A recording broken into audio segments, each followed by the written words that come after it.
আসসালামু আলাইকুম রহমতুল্লাহি ওয়া বারাকাতুহু। প্রিয় দর্শক ও শ্রোতা মণ্ডলী, পবিত্র রমজানুল মুবারকের এই রাত গভীরে এই মুহূর্তে আমি এই লাইভে এসেছি এটি তাৎক্ষণিক বিষয়ে প্রতিক্রিয়া ব্যক্ত করার জন্য। দর্শক শ্রোতা মণ্ডলী, আজ সারাদিন বিভিন্ন গণমাধ্যম এবং সামাজিক যোগাযোগ মাধ্যমে আপনারা একটি বিষয় লক্ষ্য করেছেন, যা আজকে আমাদের ঢাকা 13 আসন মোহাম্মদপুর আদাবর্ষের বাংলানগর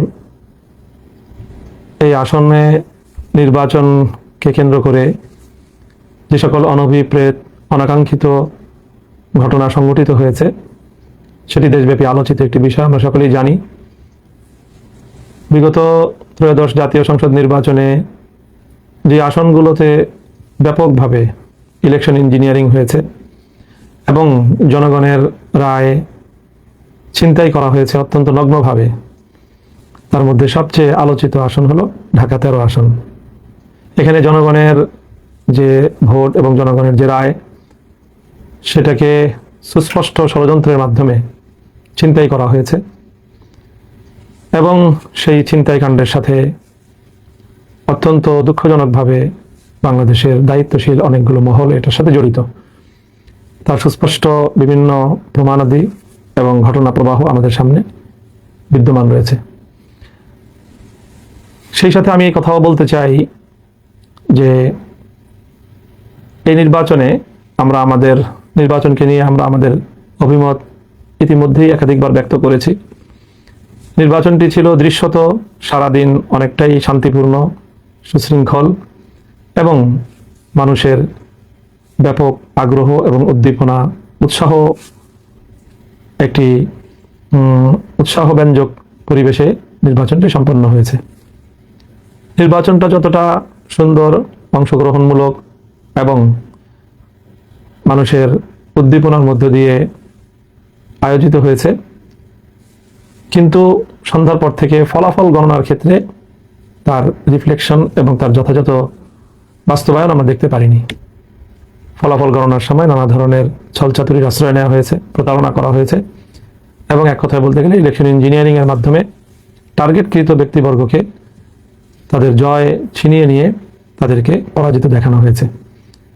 এবং তার মধ্যে সবচেয়ে গুরুত্বপূর্ণ যে আসনটিতে এই ইলেকশন ইঞ্জিনিয়ারিংয়ের মাধ্যমে জনগণের নির্বাচিত প্রার্থীর জয় ছিনতাই করা হয়েছে, তার মধ্যে ঢাকা 13 আসন হলো অন্যতম এবং সর্বাগ্রে।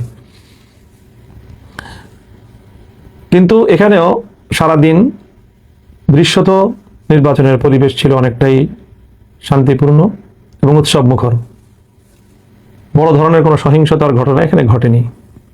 হ্যাঁ, সকাল থেকেই আমাদের 11 দলীয় নির্বাচনের প্রতীক রিকশা মার্কার যে সকল পোলিং এজেন্ট এবং তাদের যে সকল স্বেচ্ছাসেবক এবং কর্মীবৃন্দ ছিল, তাদেরকে অনেক জায়গায় ভয়ভীতি প্রদর্শন করা হয়েছে, হুমকি ধমকি প্রদান করা হয়েছে। এবং আমরা সকাল থেকেই অব্যাহতভাবে গণমাধ্যমে এই ঘটনার প্রতিবাদ জানিয়ে আসছিলাম। আমাদের ঢাকা 13 আসনটি 7টি ওয়ার্ড নিয়ে গঠিত এবং এই 7টি ওয়ার্ডের মধ্যে সকাল ভোর থেকেই সবচেয়ে বেশি আমাদের নেতাকর্মীদেরকে হুমকি ধমকি প্রদান করা হয়েছে এবং অশোভন আচরণ করা হয়েছে আমাদের এই 13 আসনের 34 নং ওয়ার্ডে। স্থানীয় বিএনপি নেতা রাজেশ খানের নেতৃত্বে এই জাতীয় কার্যকলাপ পরিচালনা করা হয়। আমাদের কেন্দ্রের বাইরে বুথগুলোতে আমাদের যে সকল নেতাকর্মীরা ভোটারদেরকে রিসিপশনের জন্য, তাদেরকে ভোটার স্লিপ প্রদান করার জন্য, ভোটারদেরকে এগিয়ে আনার জন্য যে সকল কার্যক্রম পরিচালিত হচ্ছিল, প্রতিটি সেন্টারে, প্রতিটি কেন্দ্রে এবং প্রতিটি আমাদের যে বুথ ছিল সবগুলোতে গিয়ে রাজেশ খান এবং তার সন্ত্রাসী বাহিনী ব্যাপকভাবে সন্ত্রাসী কার্যকলাপ পরিচালনা করেছে, হুমকি ধমকি প্রদান করেছে এবং তাদের অনেককে সেখান থেকে চলে যাওয়ার জন্য প্রাণনাশেরও হুমকি পর্যন্ত দিয়েছে এই রাজেশ খান। এই কথাগুলো আজ আমি ইলেকশনের অনেকদিন পরে এসে বলছি তা নয়। আমি 12 তারিখ সকাল 10টার মধ্যেই এই কথাগুলো আমি গণমাধ্যমে বলেছি এবং রাজেশ খানের নাম নিয়েই আমি আমার এই অভিযোগের কথাগুলো সেখানে ব্যক্ত করেছি। তবে সেখানে আমাদের পক্ষ থেকে কোনো প্রতিরোধ অথবা পাল্টা কোনো তাদের উপরে কোনো হামলা অথবা কোনো ভয়ভীতি প্রদর্শনের ঘটনা ঘটেনি। আমাদের নিরীহ লোকজন তাদের ভয়ভীতি যতটুকু উপেক্ষা করে সম্ভব হয়েছে কার্যক্রম পরিচালনা করেছে। তবে দিন গড়ানোর সাথে সাথে সেখানে তাদের শোডাউন এবং কেন্দ্রের সামনে তাদের শক্তি প্রদর্শনের মাত্রা বৃদ্ধি পেতে থাকলে একসময় আইনশৃঙ্খলা রক্ষাকারী বাহিনী সেখানে পদক্ষেপ গ্রহণ করে, বিশেষ করে আর্মি গিয়ে সেখানে সেই বিএনপির এবং ধানের শীষের প্রতীকের যারা কর্মী ছিল এবং সাধারণ মানুষদেরকে যারা ভীতি প্রদর্শন করছিল এবং ভোটের শান্তিপ্রিয় পরিবেশকে যারা বিঘ্ন ঘটাচ্ছিল তাদেরকে বারবার ছত্রভঙ্গ করে দিয়েছে আইনশৃঙ্খলা রক্ষাকারী বাহিনী এবং বিশেষ করে আর্মি। এবং সেখানে তাদেরকে ছত্রভঙ্গ করতে গিয়ে সেখানে আর্মি অ্যাকশনে গিয়েছে, লাঠিপেটা করেছে ব্যাপকভাবে। এবং সেই লাঠিপেটায় সারাদিন বিভিন্ন কেন্দ্রে বিএনপির অনেক নেতাকর্মী, ধানের শীষের অনেক নেতাকর্মী তারা আঘাতপ্রাপ্ত হয়েছে। ক্ষেত্র বিশেষে তাদের সাথে সাথে আমাদের অল্প কিছু লোক আর্মির সেই প্রহারের শিকার হয়েছে এবং তারাও আহত হয়েছে। এবং সেই আহতদেরকে আমি 12 তারিখ রাতেই তাদের শয্যাপাশে গিয়েছি এবং তাদের চিকিৎসার ব্যবস্থা আমি গ্রহণ করেছি। আর্মির এই আক্রমণ এবং তাদের ছত্রভঙ্গ করা, শান্তি শৃঙ্খলা রক্ষার এক পর্যায়ে ওখানে আমাদের লোকজনও যেরকম কিছু আহত হয়েছে, আর প্রায় 90 জন বা তার চেয়েও বেশি সেখানে আক্রান্ত হয়েছে ধানের শীষের নেতাকর্মীরা। কারণ তারাই সকাল থেকে ভোট কেন্দ্র দখল করার এবং ভোটের পরিবেশ নষ্ট করার, ভয়ভীতি প্রদর্শন করার এই সকল সন্ত্রাসী কার্যকলাপগুলো পরিচালনা করছিল। এবং এতে সবচেয়ে বেশি ভূমিকা ছিল রাজেশ খানের। সেই রাজেশ খানের কর্মী বাহিনীর সাথেই আর্মি তাদেরকে ছত্রভঙ্গ করতে গিয়ে তাদের উপর লাঠিপেটা করে এবং সেই লাঠিপেটায় তাদের মধ্যে অনেকে আহত হয়েছে। এবং সেই আহতদের মধ্যে রাজেশ খানের নিকটাত্মীয় একজন হায়দার আলী নামে এক ব্যক্তি ছিলেন। সেটা আমরা আগে জানতে পারিনি, তাদের পরিচয় শনাক্ত করা যায়নি। আজকে ধানের শীষের প্রার্থী হয়তো আগাম তারা অনুভব করেছিল যে হায়দার আলীর তার অবস্থা শোচনীয়, আর্মির লাঠিপেটায় গুরুতর আহত এবং আইসিইউতে সে সম্ভবত ভর্তি ছিল। এবং আমরা আশঙ্কা করছি যে তার অবস্থা সংকটাপন্ন এবং তার মৃত্যু নিশ্চিত জেনেই সকালবেলা ধানের শীষের প্রার্থী একটি এখানে সিন ক্রিয়েট করেছে এবং আমাদেরকে বা আমাদের উপর এর দায় চাপানোর জন্য একটি নাটক মঞ্চস্থ করেছে। এবং সেই নাটকের মাধ্যমে মূলত তাদের সন্ত্রাসী কার্যকলাপ, রাজেশ খানের এই দখলদারি, সন্ত্রাস এবং ভোট কেন্দ্র দখল করার তাদের এই প্রবণতা এবং তার প্রেক্ষিতে সেনাবাহিনীর পদক্ষেপের বিষয়কে আড়াল করার জন্য শাক দিয়ে মাছ ঢাকার একটি প্রবণতা হিসেবে হঠাৎ করে আজ ইলেকশনের এতদিন পরে এসে এই জাতীয় ঘটনার দায় রিক্সা মার্কার নেতাকর্মীদের উপর চাপানোর চেষ্টা করা হয়েছে। আমি মনে করি এটি একটি দূরভিসন্ধি এবং ষড়যন্ত্রমূলক ঘটনা। কিছুক্ষণ পূর্বে আমরা দেখেছি সামাজিক যোগাযোগ মাধ্যমে রাজেশ খানের এবং তার সহকর্মীদের মাধ্যমে তারা যেই সংবাদ প্রচার করেছে সেখানে ওই হায়দার আলীর নিহত হওয়ার সংবাদ প্রচারিত হয়েছে। এবং আবারও তারা ওই শাক দিয়ে মাছ ঢাকার মতো মিথ্যাচার করে আর্মির হামলায় আহত হয়ে এবং শেষে নিহত ব্যক্তির এই ঘটনাকে তাদের সন্ত্রাসী কার্যকলাপ, রাজেশ খান তার নিজের অপরাধকে ঢাকা দেওয়ার জন্য সে আমাদের উপর এর দায় চাপানোর অপচেষ্টা চালিয়েছে।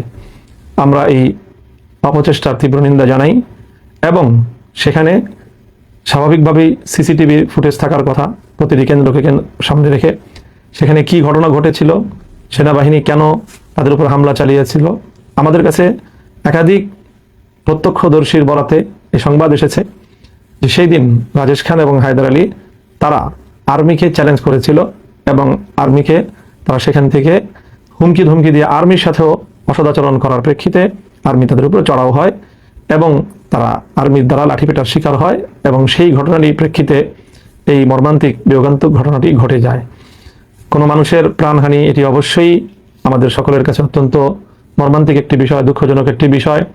আমরা এই নিহত ব্যক্তির হায়দার আলীর মৃত্যুতে গভীর শোক প্রকাশ করছি এবং এই ঘটনার যথাযথ সুষ্ঠু তদন্ত সাপেক্ষে যারা তাদেরকে নিয়ে এই সন্ত্রাসী কার্যকলাপ করেছিল, ভোট কেন্দ্র দখল করার পায়তারা চালিয়েছিল, মহড়া দিয়ে ভীতি সৃষ্টি করার এবং আতঙ্ক সৃষ্টি করার অপতৎপরতা চালিয়েছিল, তাদের বিরুদ্ধে যথাযথ তদন্তের মাধ্যমে প্রকৃত ঘটনা উদ্ঘাটন করার দাবি জানাই। এবং সেই সাথে কেন এইভাবে আঘাত করা লাগলো বা হলো, এর সাথে দায়ী কারা, সিসিটিভি ফুটেজের যথাযথ উদ্ঘাটনের মাধ্যমে এই ঘটনা যেন জাতির সামনে স্পষ্ট করা হয়। এখানে একদিকে আমরা তাদের বিরুদ্ধে ইতিমধ্যে ইলেকশন ইঞ্জিনিয়ারিংয়ের অসংখ্য তথ্য প্রমাণ আমাদের কাছে বিদ্যমান থাকার প্রেক্ষিতে বিষয়টি নিয়ে আমরা যেমনিভাবে নির্বাচন কমিশনের কাছে আমাদের অভিযোগ দায়ের করেছি, সে একই সাথে আমরা এই বিষয়গুলো নিয়ে আমাদের আইনানুগ যাবতীয় পদক্ষেপ গ্রহণ করার আমরা পর্যায়ক্রমিক পদক্ষেপের মধ্যে রয়েছি, প্রক্রিয়ার মধ্যে রয়েছি। সেটিকে যেন ভিন্ন খাতে কেউ প্রবাহিত করতে না পারে, বাধাগ্রস্ত করতে না পারে, সেই জন্য আমরা দেশবাসীর প্রতি, সরকারের প্রতি, আইন শৃঙ্খলা রক্ষাকারী বাহিনীর প্রতি আমরা উদাত্ত আহ্বান জানাই। এবং দেশের সকল জনগণকে আমরা এই ব্যাপারে সোচ্চার এবং যেভাবে ভোট চুরির মাধ্যমে জনগণের ম্যান্ডেটকে ছিনতাই করা হয়েছে ঢাকা 13 আসনে, এর বিরুদ্ধে সারা দেশের জনগণকে সোচ্চার এবং তাদের প্রতিবাদ অব্যাহত রাখার আহ্বান জানাই।